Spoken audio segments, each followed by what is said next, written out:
Grabe guys, ang daming na-demonetize kahapon at nung isang araw. Ang daming dumaan dito sa wall ko at kasama na sa nakita ko yung dalawang malalaking content creator. Yung isa, 1.5 million followers at yung isa naman is 980,000 followers. So, 20,000 na lang is magiging 1 million na rin yung followers niya. O, diba? Marites yarn!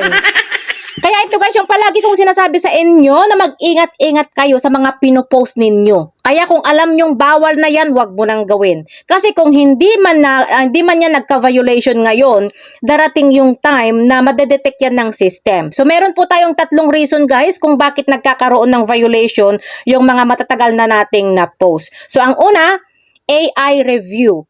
Yung system ni Meta, minsan nagre-re-scan yan ng mga old posts dahil nga nag-a-update sila ng mga policies. O di kaya, mas gumaling yung AI ni Meta ngayon. Kaya nahuhuli nila yung mga dating hindi na-detect noon. Parang retroactive check. At ang pangalawa naman is, may nag-report.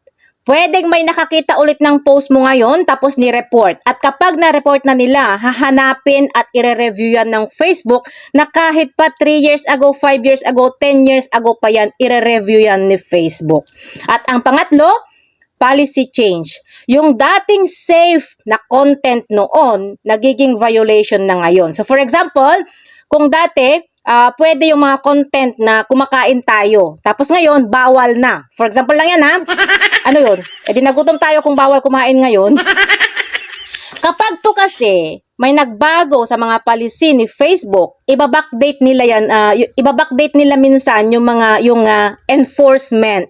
Kaya nagiging violation na yung mga safe na content noon. Kaya kahit pa matagal na yung mga content ninyo, pwede pa rin po yan magkaroon ng violation. Dahil minsan, 6 months to 5 years later pa na magno-notify si Facebook sa atin.